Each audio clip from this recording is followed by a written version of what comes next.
राजस्थान की घटना है। राणा जी के दरबार में एक महानुभाव चाकरी करते थे, नौकरी करते थे, सेवा करते थे। 4-5 भाई थे। उनमें सबसे छोटे भाई का नाम था कमधुज्जी। क्या नाम था? वो जन्म से ही भगवान के भक्त थे। वो निरंतर नाम जप करते थे, एकदम साधु वृत्ति थी उनकी।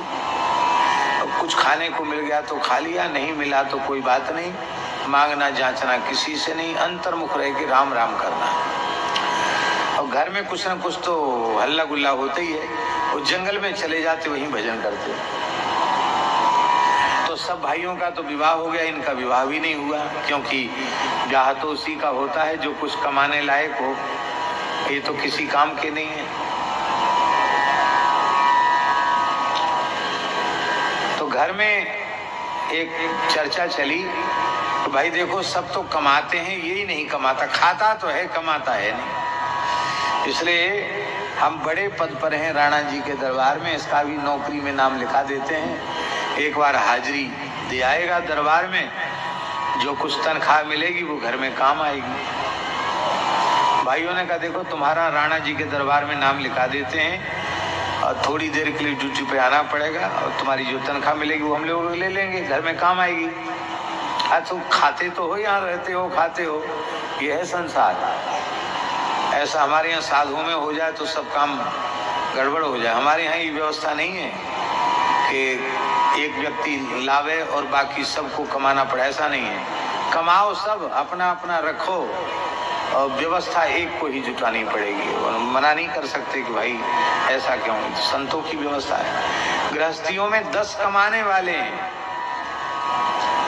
और उनमें एक है जो बेचारा कोई कमाई उमाई नहीं करता, तो उन 10 की नजर में वो खटकेगा कि अरे ये कैसे, इधर एक सोफा इधर अलग डलवा दो। श्री सीताराम जी महाराज की। हम लोग बड़े भाग्यशाली हैं।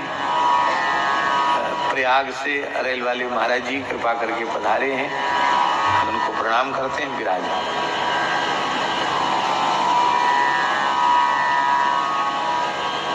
जय जय श्री सीताराम।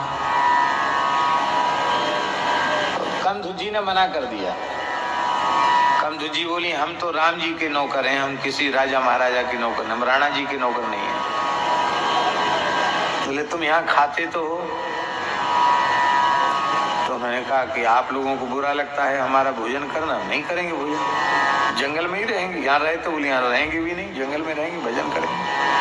तो क्या खाओगे वहाँ?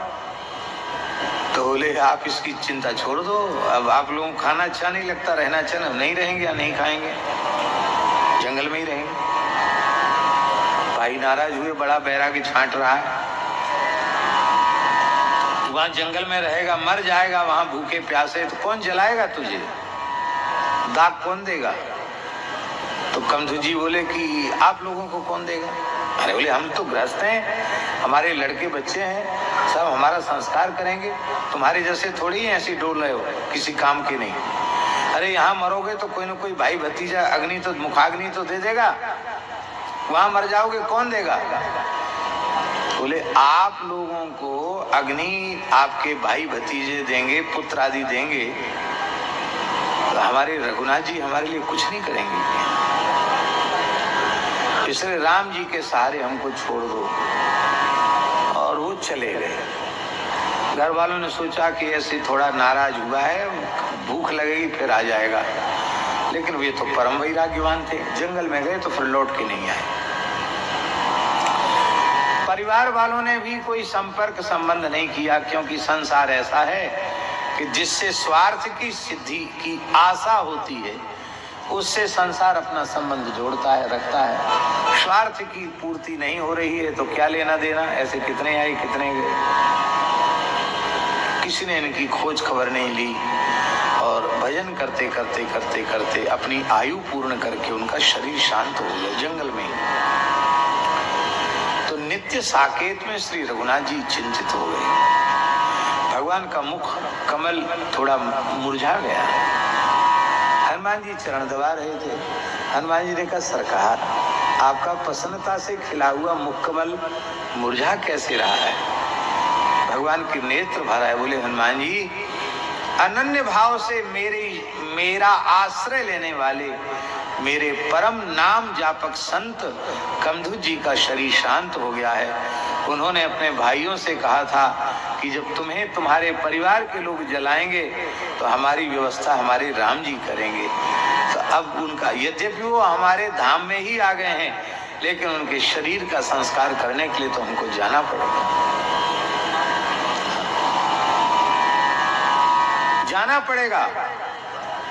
हनुमान जी बोले कि सरकार आप भले ही पधारो, आपको कौन मना कर सकता है, लेकिन मेरी भी एक प्रार्थना है।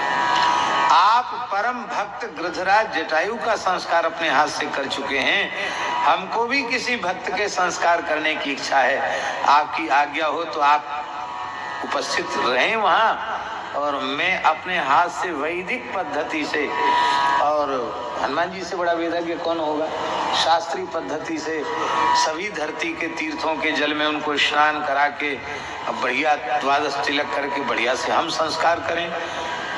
तो राम जी बोले, भैया हनुमान जी ने कभी कुछ मांगा तो है नहीं, आज मांग रहे। बोले, अच्छा ठीक है, तुम संस्कार करो या हम संस्कार करें, इसमें ज्यादा कोई अंतर नहीं। तो भगवान की उपस्थिति में हनुमान जी ने संस्कार किया। उनकी चिता के धुआं के लगने से उस जंगल में जितने प्रेत थे सब मुक्त होकर भगवान के धाम को चले गए। उनकी चिता के धुआं से। एक प्रेत कहीं घूमने फिरने गया था, ये लोग भी घूमने फिरने चले जाते हैं कि नहीं? वो घूमने गया था,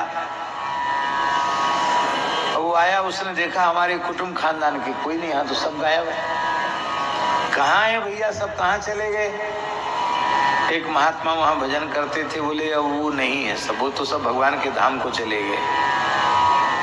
कैसे गए? तो सारी बात बताई, तुम रह गए।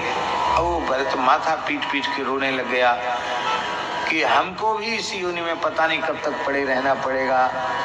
महाराज मेरा उद्धार करो, मेरे ऊपर कृपा करो। तो संत की महिमा का स्मरण करके उन संत ने जिस स्थल पर कमधुज जी का दाह संस्कार हुआ था, वहां कोई अग्नि नहीं थी, संस्कार का कोई चिन्ह भी वहां नहीं रह गया था, पर जहां कमधुज जी का संस्कार किया गया था वहां कुछ कंडा लकड़ी डालकर जैसे ही अग्नि चैतन्य किया, उस धुआं के लगने से भी वो प्रेत मुक्त हो गया जो बाकी रह गया था। भक्त की महिमा, आहा, भगवान भी वर्णन नहीं कर सकते।